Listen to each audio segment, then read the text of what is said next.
Doctor نریم Chaudhry Tariq صاحب آئے ہیں۔ سمرین بھاگتی ہوئی آئی تھی، جس کے باعث اس کا سانس پھولا ہوا تھا۔ کسی صوبے کے گورنر یا وزیر اعظم صاحب تو نہیں آئے ہیں جو تم یوں بدحواس ہو رہی ہو؟ نریم نے اسے ٹھیک ٹھاک ڈانٹا۔ اندر آتا طارق اس کا جملہ سن چکا تھا۔ سمرین کا چہرہ خفت سے لال ہو گیا۔ طارق نے بے نیازی کا اشتہار بنی نریم کو دیکھا، کرسی گھسیٹ کر اس کے سامنے بیٹھ گیا۔ میں پلاسٹر کھلوانے آیا ہوں۔ کیا اس کی سہولت آپ کے ہاسپٹل میں ہے یا نہیں؟ وہ طنزیہ بولا تھا، مگر وہ جھیل گئی۔ جی ہاں، بالکل، وہ پیشہ ورانہ انداز میں بولی اور اٹھ کھڑی ہوئی۔ ادھر بیٹھیے، وہ دوسری طرف اشارہ کرتی ہوئی بولی۔ تو بدلِ ناخواستہ اس کی ہدایت پر عمل کرنا ہی پڑا۔ اس کے نازک ہاتھ طارق کے بازو پہ مصروف عمل ہو چکے تھے۔ اب آپ نے چند روز تک اس ہاتھ سے کام نہیں کرنا ہے، نہ کوئی وزن اٹھانا ہے۔ ابھی ہڈی ٹھیک طرح سے بیٹھی نہیں ہے، ورنہ آپ کو ہی نقصان ہوگا۔ وہ فارغ ہو کر سامان جگہ پہ رکھتے ہوئے اسے ہدایات دے رہی تھی۔ وہ رات کا کھانا کھا کر فارغ ہونے کے بعد ابھی بستر میں گھسی تھی، جب زرینہ نے بتایا کہ باہر چودھری صاحب وصایا کے ساتھ آئے ہیں۔ اس کا دل ہرگز بستر سے نکلنے کو نہیں چاہ رہا تھا، چونکہ یہ پتہ نہیں تھا کہ کون سے چودھری صاحب آئے ہیں۔ اس لیے وہ شال لیتی نکل آئی کہ نہ جانے کیا ہو گیا تھا جو آدھی رات کو آفت آ پڑی۔ اسے سخت نیند آ رہی تھی، اس لیے کوفت ہو رہی تھی۔ طارق کو دیکھ کر جھنجھلاہٹ میں اور بھی اضافہ ہوا، مگر اس کے چہرے پہ شدید تکلیف کے آثار تھے۔ اس کا بازو دیکھتے ہی وہ جان گئی کہ موصوف نے ضرور اس ہاتھ سے کچھ وزن اٹھایا ہے۔ بتائیے کیا ہوا ہے؟ اب کوشش کے باوجود اس کا لہجہ رسمی سا بھی نرم نہیں تھا۔ اصل میں نے کچھ دن تو ایکسرسائز نہیں کی، اور جب ابھی شروع کی تو اس ہاتھ سے ویٹ بھی اٹھایا، تب سے تکلیف بڑھتی جا رہی ہے۔ تکلیف؟ طارق نے اس کا لہجہ نظر انداز کر دیا۔ جانے کیوں؟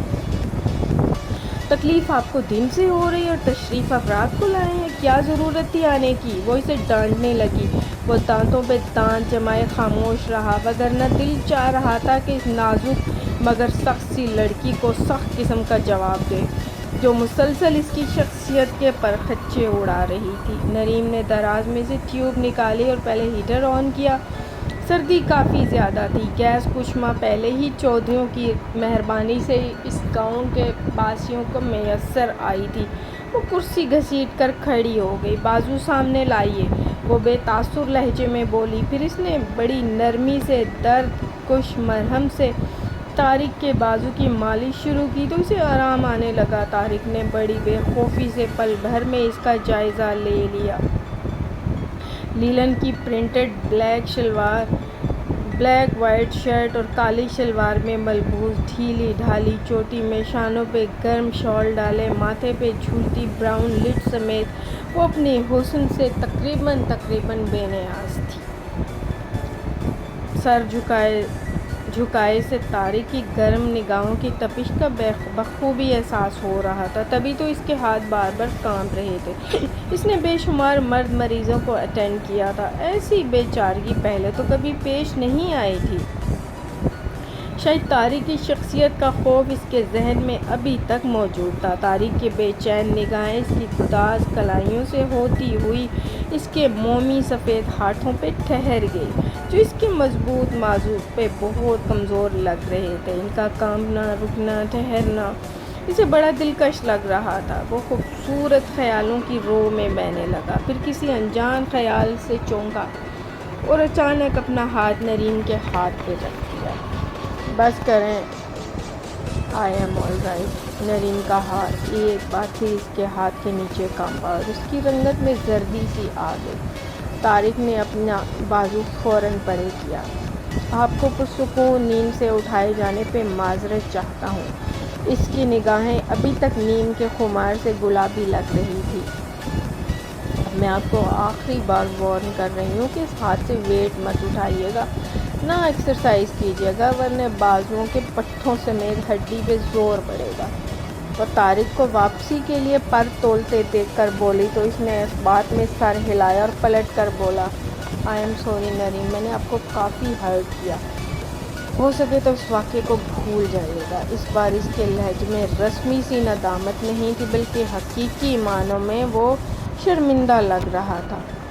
وہ اعتبار کرنے پہ تیار نہیں تھی۔ چوکیدار کو گیٹ بند کرنے کی ہدایت دے کر وہ دوبارہ کمرے میں آ گئی۔ چودھری صاحب، غالباً آپ کا یہ نیا ایکٹ ہے، مگر میں داؤ میں آنے والی نہیں ہوں۔ وہ لحاف منہ پہ ڈالتی سوچوں میں ڈوب گئی۔ طارق کے بازو کے ٹھیک ہونے کی خوشی میں تقریباً تمام خاندان کا مدعو کیا گیا تھا۔ اس موقع پہ نسرین بیگم اور طارق کی والدہ رقیہ نریم کو بھی مدعو کرنا نہیں بھولی تھی۔ وہ جانا تو نہیں چاہ رہی تھی، مگر بڑی چودراہن جب خود آئی تو اسے جانا ہی پڑا۔ طارق کے تمام کزنز جمع تھے۔ نریم اکثر کو پہلی بار دیکھ رہی تھی۔ سب اعلیٰ تعلیم یافتہ تھے، کچھ کی شادیاں ہو چکی تھیں، کچھ کنوارے تھے۔ ان کی ہنسی، شرارتیں اور مسکراہٹیں بتا رہی تھی کہ وہ سب آپس میں محبت کی ڈور سے منسلک ہیں۔ نریم انگوری رنگ کے سوتی گرم سوٹ میں ملبوس اپنے سادہ حلیے کے باوجود بڑی دلکش لگ رہی تھی۔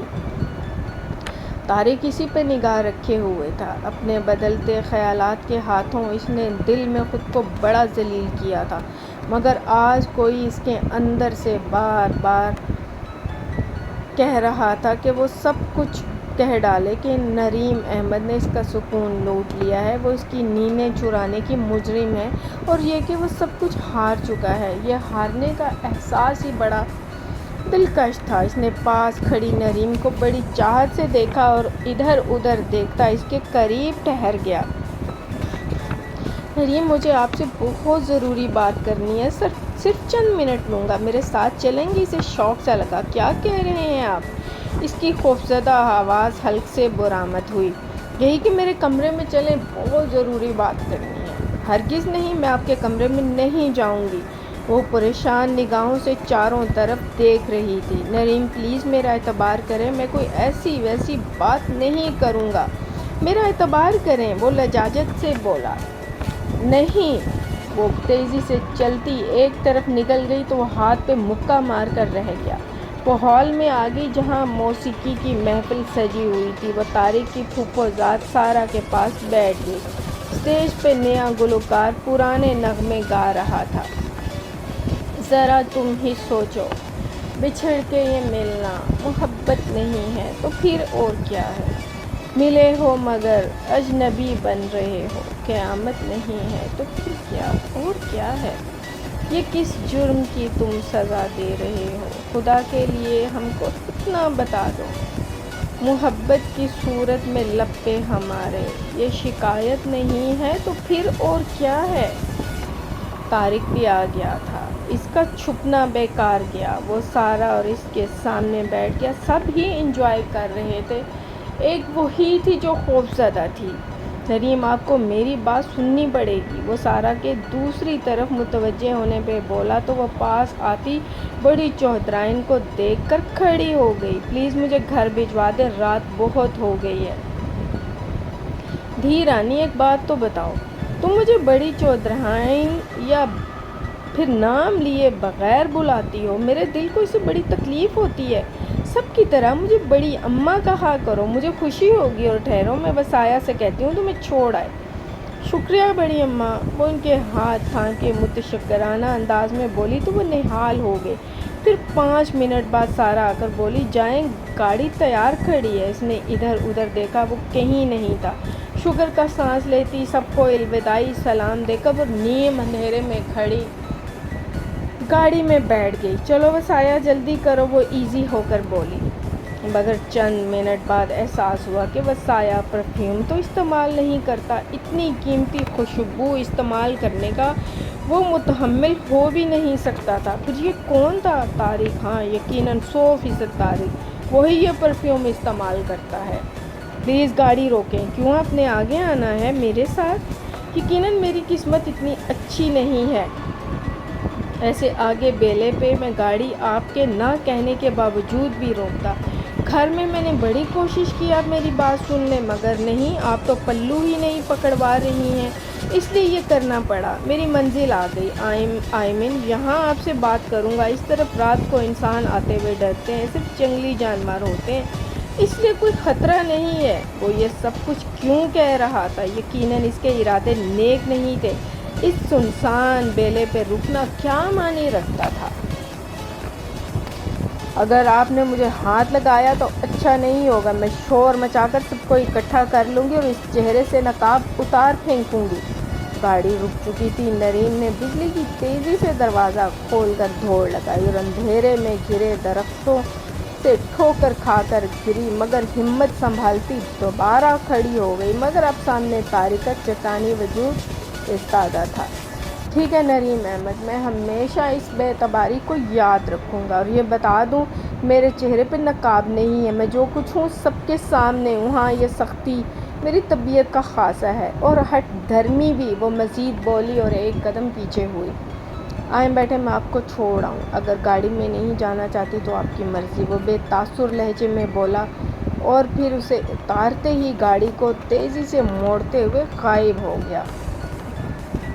نریم کو شدید بخار نے آ لیا۔ سارے گاؤں میں خبر پھیل گئی کہ ڈاکٹرنی شدید بیمار ہو گئی ہے۔ وہ تو 3 روز سے لاچار بستر میں پڑی ہوئی تھی۔ سارا ہاسپٹل نرسوں اور کمپاؤنڈر کے بل بوتے پہ چل رہا تھا۔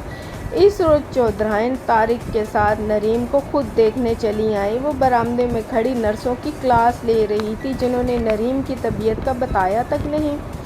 طارق اندر چلا آیا، جہاں وہ بستر پہ نڈھال انداز میں لیٹی ہوئی تھی۔ اسے دیکھ کر اٹھنے کی ناکام کوشش کی۔ طارق نے دونوں ہاتھوں سے دباؤ ڈالتے ہوئے اسے دوبارہ لٹا دیا۔ دیکھا میری بات نہ سننے کا نتیجہ؟ بیمار پڑ گئی نا؟ اگر میری درخواست سن لیتی تو کیا جاتا؟ جب سے آپ کی بیماری کا سنا ہے پریشان ہوں۔ کیوں اتنا کام کرتی ہیں؟ اپنی ساری تھکن میرے ساتھ بانٹ لیں۔ وہ اس پر جھکے جھکے بولا تو نریم پوری جان سے لرز گئی۔ اگر کوئی دیکھ لیتا تو؟ پلیز جائیں یہاں سے، وہ کمزور آواز میں چلائی اور اپنے ہاتھوں سے عملاً اسے دور کرنے کی کوشش کی۔ ہٹ جاؤں گا، مگر پلیز روئیے نہیں، اپنے آنسو مجھے دے دیں۔ کس ناطے سے؟ وہ ناطہ جو عنقریب میں آپ سے جوڑنے والا ہوں۔ کون سا ناطہ؟ زندگی بھر کا۔ ایسا نہیں ہو سکتا۔ کیوں نہیں ہو سکتا؟ میں آپ سے محبت کرنے لگا ہوں، صاف، گہری، مضبوط، مگر مجھے آپ سے محبت نہیں نہ ہو، مجھے اس سے فرق نہیں پڑتا۔ مجھے تو پڑتا ہے۔ جس شخص نے میری راہوں میں بدنامیوں کے کانٹے ہی کانٹے اگا دیے، میں اس سے نفرت، بلکہ شدید ترین نفرت ہی کر سکتی ہوں۔ میں ان کانٹوں کو اپنے پلکوں سے چنوں گا۔ رہا محبت اور نفرت، تو یہ ذاتی فعل ہیں۔ آپ مجھ سے نفرت کریں، میں آپ سے محبت کروں گا، گہری، دیوانوں والی۔ بے خود میں دوبارہ اس پہ جھکایا تو نریم نے تیزی سے کروٹ بدلی۔ پلیز تشریف لے جائیں یہاں سے۔ وہ شانوں پہ دوپٹہ لیتی اٹھ کر بیٹھ چکی تھی۔ نسرین بیگم کے اندر آتے ہی اس نے سکون کا سانس لیا۔ وہ اپنے ساتھ ڈھیروں پھل، دیسی حلوہ جات، مرغی کا بھنا گوشت اور یخنی لائی تھی۔ وہ بری طرح شرمندہ ہوئی۔ انہوں نے بڑی محبت سے اسے اپنے ہاتھوں سے سیب کاٹ کر کھلایا، انار کے دانے نکال کر دیے۔ تو کیسے سنگ دل ہے تمہارے ماں باپ؟ کوئی 3 ماہ سے پتہ کرنے ہی نہیں آیا، اور تم بھی نہیں گئی۔ ایسی بے خبری اچھی نہیں ہوتی، انہوں نے اسے ڈانٹا۔ نریم نے شکوہ کناں نگاہوں سے طارق کی طرف دیکھا تو وہ نظریں چرا گیا۔ صوفیہ، آپ یہاں کیا کر رہی ہیں؟ بیڈ نمبر 4 پہ آپ کی ڈیوٹی ہے۔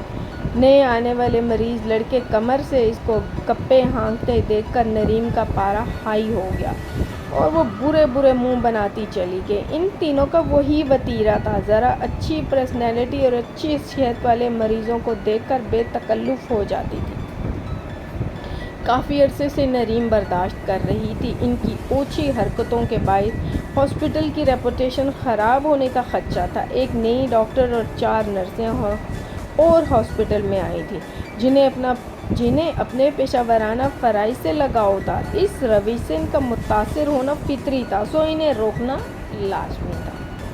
قمر، آپ کی طبیعت کیسی ہے؟ وہ سرہانے پڑی اس کی فائل اٹھا کر دیکھنے لگی۔ کافی امپروومنٹ فیل کر رہا ہوں، اور یہ سب آپ کی مسیحائی کا اعجاز ہے۔ وہ بولا تو سر جھٹک کر اس کے سینے کی بینڈیج چیک کرنے لگی۔ درد سے اس کا دھیان ہٹانے کو ادھر ادھر کی باتیں کر رہی تھی۔ عین اسی وقت طارق ڈیوٹی روم میں کھڑا اس کا پوچھ رہا تھا، آج کل بڑے چکر لگانے لگے ہیں؟ ساجدہ نے ہنسی کے پردے میں طنز کیا۔ ہاں، مستقل طور پہ ادھر یہ کمرہ لینا پڑے گا تاکہ روز روز کے چکروں سے بچا جا سکے۔ ویسے ڈاکٹر صاحبہ کہاں ہیں؟ اس نے بات ہنسی میں اڑائی۔ وہ ادھر زخمیوں کے وارڈ میں ہے، دوسرے گاؤں کے نمبردار کا بیٹا قمر بھی وہاں ہے۔ اس سے ہنس ہنس کے باتیں ہو رہی ہیں۔ سمرین نے لگے ہاتھوں حساب برابر کیا اور شک کا ایک تیر اس کے اندر ترازو کر گئی۔ وہ بڑے غور سے نریم کے پیچھے کھڑا اس کے مصروف عمل ہاتھوں کو دیکھ رہا تھا۔ ایک اجنبی جوان جسم کا درد اس کے ہاتھ بھلا کیوں سمیٹ رہے تھے؟ رقابت کی تیز لہر اس کے تن من کو جلا کر راکھ کر گئی، اور وہ ایک غیر مرد کے اتنا قریب جھک کر بینڈیج کا سرا کاٹتی نریم اسے اپنے دسترس سے دور ہوتی محسوس ہوئی۔ اوکے قمر صاحب، آپ آرام کریں، اس ڈوز میں سلیپنگ پلز بھی ہیں، فوراً پرسکون نیند آئے گی تو درد کا احساس بھی نہیں ہوگا۔ وہ اسے تسلی دیتے ہوئے مسرور تھی۔ طارق انہی قدموں پلٹ گیا۔ کافی دیر بعد جب وہ سارے مریضوں کو دیکھ کر آئی تو طارق اسٹاف روم میں گپیں لگا رہا تھا۔ نئی آنے والی ڈاکٹر افرا اس کی مردانہ وجاہت اور شخصیت سے بڑی متاثر لگ رہی تھی۔ خیریت؟ کیسے آنا؟ وہ کافی روز بعد اسے دیکھ رہی تھی۔ کیا خیریت کے بغیر نہیں آیا جا سکتا؟ ویسے میں یوں ہی ملنے آیا تھا۔ وہ ایک گہری نگاہ ساجدہ، صوفیہ، سمرین اور افرا پر ڈال کر بولا۔ تو اب باتیں کیجیے، میں آرام کرنے جا رہی ہوں۔ وہ اسے نظر انداز کرتی چلی گئی تو طارق اس کی بے نیازی پہ تاؤ کھا کر رہ گیا۔ میرا بھی 100% یہی خیال تھا کہ تم ڈاکٹر نریم کو پسند کرتے ہو۔ ویسے اس میں برائی بھی نہیں ہے، یہ جو تم آئے روز ٹوٹتے پھوٹتے رہتے ہو، بچت ہو جائے گی۔ خاور اس کے دل کی بات جان کر بہت مسرور ہوا۔ اس کا راز خود بخود بڑوں تک پہنچ گیا۔ بڑی اماں کے تو پاؤں ہی زمین پہ نہیں ٹک رہے تھے۔ نریم اول روز ہی ان کے دل کو بھا گئی تھی۔ طارق نے اس وقت تک یہ بات نریم کے کانوں تک پہنچنے سے روک دی جب تک ادھر سے مثبت جواب ملتا۔ بالکل غیر متوقع طور پہ احمد ابرار اور بیگم ابرار اتنے اچھے پرپوزل کو پا کر بہت خوش ہوئے۔ انہوں نے اتنے اچھے گھرانے سے اس کے رشتے کا تصور تک نہیں کیا تھا۔ اعلیٰ تعلیم یافتہ، اسمارٹ، خوبروت طارق انہیں اپنی مانگی گئی دعا لگا۔ انہوں نے جھٹ منظوری دے دی۔ اس کے علاوہ انہیں کیا چاہیے تھا؟ شارق گاؤں جا کر بہن کو لے آیا۔ احمد ابرار کا ارادہ ان دونوں کی شادی اکٹھے کرنے کا تھا۔ شارق کا رشتہ وہ طے کر چکے تھے۔ اب کی بار سب کا رویہ بدلا ہوا تھا۔ لہجے میں پرانی تلخی کا شائبہ تک نہ تھا۔ یہ عقدہ بھی کھل گیا۔ اس کا رشتہ جو طے ہو چکا تھا، بوجھ سر سے اترنے والا تھا۔ اس کے ہاتھوں کا زخم بھرنے والا تھا۔ کیا وہ اتنی ہی ارزاں تھی، بے مول، بے مایا، کم قیمت؟ مایوں کی رسم کے بعد اس کا شارق بھائی کا ایک ساتھ نکاح تھا۔ جو ہی ذرا عورتوں کی بھیڑ کم ہوئی، نریم اندر آ کر لیٹ گئی۔ زرتار دوپٹہ اتار کر رکھ دیا، پھولوں کے گجرے نوچ دیے۔ اس کے پاس سے مہندی، اپٹن، پرفیوم اور تیل کی ملی جلی خوشبوئیں آ رہی تھی۔ ایسی درگت کا اس نے تصور بھی نہیں کیا تھا۔ پیلے کپڑوں میں سے اپنا چہرہ بھی پیلا پیلا لگا۔ نکاح نامے پہ سائن کرتے ہوئے اسے بہت رونا آیا۔ جانے طارق اس کے راہ کے کانٹے چنتا یا پھر اضافہ کرتا۔ رقیہ نے ماتھا چوم کر کئی ہرے ہرے نوٹ اس کی ہتھیلی پہ رکھے۔ نڈھال سی نریم پہ انہیں بری طرح ترس اور پیار آیا جو سسک رہی تھی۔ اس کے سامنے نریم ہی تھی جو اب نریم طارق بن کر اسے فخر و ناز کا احساس بخشتی تھی۔ گولڈن اور میرون کامدار شرارے میں ملبوس، وہ اسے ساری دنیا سے انوکھی اور مختلف لگی۔ جیت کا نشہ اس کے انگ انگ میں سرمستی بھر رہا تھا۔ جو ہی طارق کپڑے بدل کر ڈریسنگ روم سے باہر آیا وہ بیڈ سے اتر کر دریچے کے قریب کھڑی ہو گئی۔ جائیں ایک ایک فرد کو جا کر بتائیں کہ نریم احمد بے گناہ ہے اور اس رات کے بعد وہ بالکل اسی حالت میں آئی تھی جس طرح گئی تھی۔ جائیں میرے ڈیڈی، امی، بھابھی، بھائیوں کو جا کر بتائیں کہ نریم پاکیزہ رنگ چھوئی ہے۔ وہ اس کے گریبان پکڑتے ہی بے قابو ہو گئی۔ جائیں نا، ایک ایک کو پکڑ کر بتائیں کہ نریم معصوم ہے، بے گناہ ہے، اس نے کچھ نہیں کیا تھا۔ وہ بہت ہسٹیریکل ہو رہی تھی۔ اس کی آواز کمرے سے باہر چلی جاتی تو اچھا خاصا مسئلہ بن جاتا۔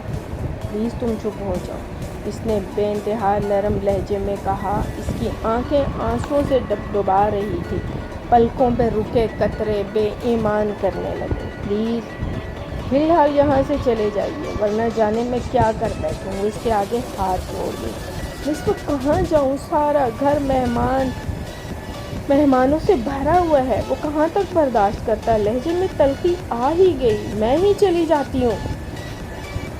وہ فیصلہ کن قدم دروازے کی سمت اٹھانے لگی۔ طارق نے اس کا آنچل کنارے سے تھام لیا۔ کیا تماشا بنوانا ضروری ہے؟ اس کی گرفت دوپٹے پہ مضبوط ہو گئی۔ تماشا تو آپ نے بنوا دیا ہے۔ ہر شخص مجھے معنی خیز انداز میں دیکھ کر دوسرے کے کان میں سرگوشی کرتا ہے کہ یہی ہے وہ لڑکی جو ایک رات اغوا کے بعد واپس آئی۔ ماضی کی ایک ایک بات یاد آ رہی تھی۔ دل چاہ رہا تھا ساری جلن آج ہی باہر نکال دے۔ طارق نے اس کا مہکا آنچل چھوڑ دیا، جوتے اتارنے کی زحمت کیے بغیر لیٹ گیا۔ یہ تو طے تھا کہ وہ ہتھیار پھینکنے والی نہیں ہے۔ دعوتوں وغیرہ سے فراغت کے بعد وہ دوبارہ ہاسپٹل جانے لگی، جہاں اس کی شادی نے نرسوں پہ روک سا طاری کر دیا تھا۔ سمرین، سائدہ، صوفیہ، رفرہ نے بجھے دل سے اسے مبارکباد پیش کی۔